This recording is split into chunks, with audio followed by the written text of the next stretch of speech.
तो मैं अभी पटना के गर्दनी बाग के धरना स्थल पर हूं, जहां पर विद्यार्थी पिछले 15-16 दिनों से 17 दिनों से सत्याग्रह पर बैठे हैं।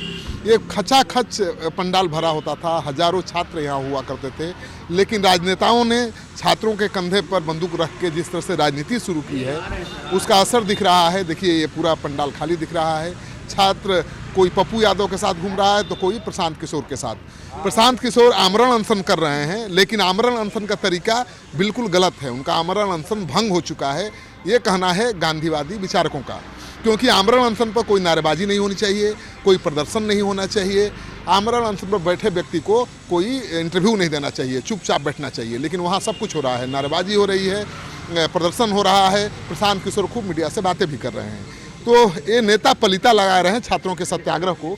देखिए, यहाँ पर फिर भी कुछ छात्र हैं जो ईमानदारी से यहाँ पर डटे हुए हैं और यहीं पर डटे हुए हैं। नेता तो आपके आंदोलन को पलीता लगा रहे हैं भाई। कोई सत्याग्रह पर बैठा है, कोई रेल चक्का जाम कर रहा है, लेकिन सही तरीका तो आप ही का है और इसी से नतीजा निकलेगा, इसी से रास्ता निकलेगा। देखिए, हमने स्टार्टिंग से ही कहा था कि ये छात्र का छात्र के लिए, छात्र के द्वारा आंदोलन है। अगर इसमें कोई भी राजनीतिक आते हैं तो उनका हम ऐसा विरोध नहीं किया किसी का भी।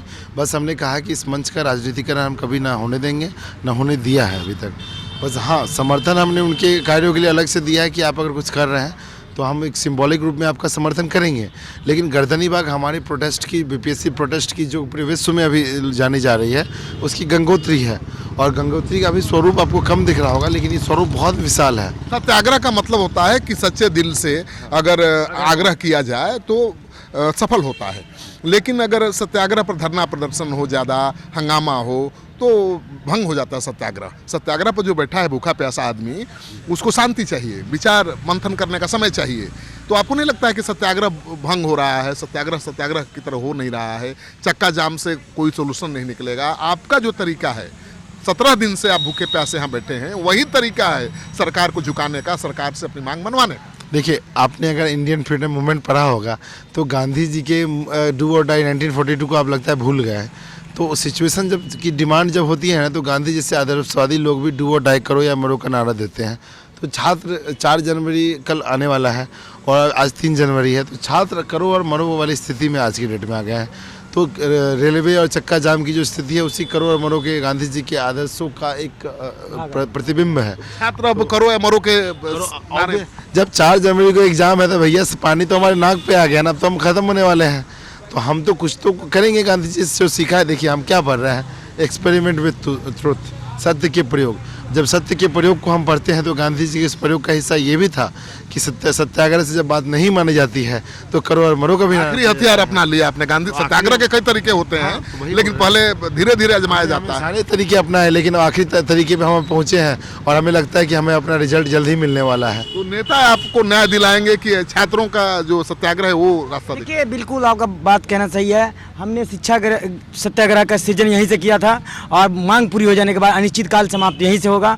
क्योंकि हमारा जो नेता है, जो भी आते हैं या राजनीतिक हित साधने के लिए, कोई बात करने के लिए, विचार करने के लिए, अपना संवाद करने के लिए, तो उन्हें सम्मान करते हैं, हम प्रणाम करते हैं। और आप वो हमारी मांग को रख रहे हैं तो ठीक है, मांग रखिए।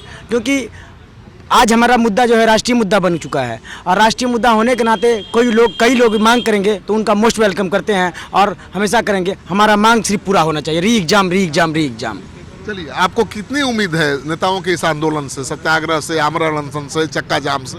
देखिए, जो भी नेता है अगर हमारा समर्थन कर रहे हैं तो हम उनका स्वागत करते हैं, लेकिन उम्मीद हमें अपने आप से है, छात्र शक्ति से है। छात्रों की जो संख्या आपने देखी है यहाँ पे, जो हजारों के संख्या में लोग यहाँ आते हैं, हमें उम्मीद उनसे है।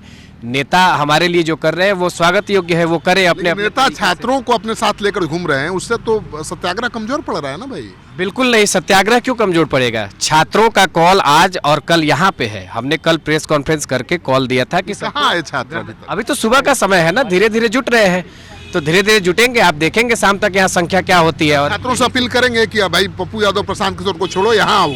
नहीं, छोड़ने की अपील हम किसी से नहीं कर रहे हैं, लेकिन हम ये अपील कर रहे हैं कि आप गर्दनी बाग पहुंचिए। आज का दिन निर्णायक दिन है, कल 4 तारीख है, एग्जाम होने वाला है और आज 3 तारीख है, तो आज का दिन बिल्कुल निर्णायक दिन है। भारी से भारी संख्या में आप गर्दनी बाग में पहुंचे। आगे का स्टेप क्या होगा उसका निर्णय यही से होगा। तो राजनीति हो रही है, उससे दुखी नहीं?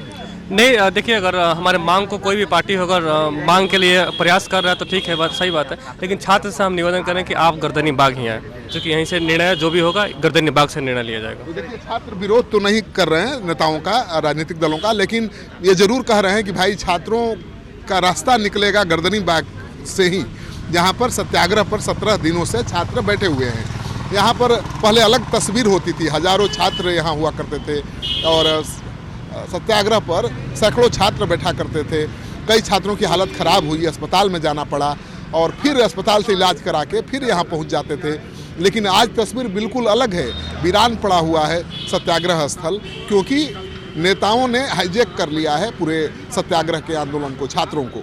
कुछ छात्र प्रशांत किशोर के साथ बैठे नजर आ रहे हैं, कुछ पप्पू यादव के पीछे घूम रहे हैं, लेकिन छात्रों के समस्या का समाधान छात्रों की ताकत से ही और सत्याग्रह से ही निकलने वाला है। भले नेता श्रेय लूटें, लेकिन समाधान तो छात्र ही देंगे।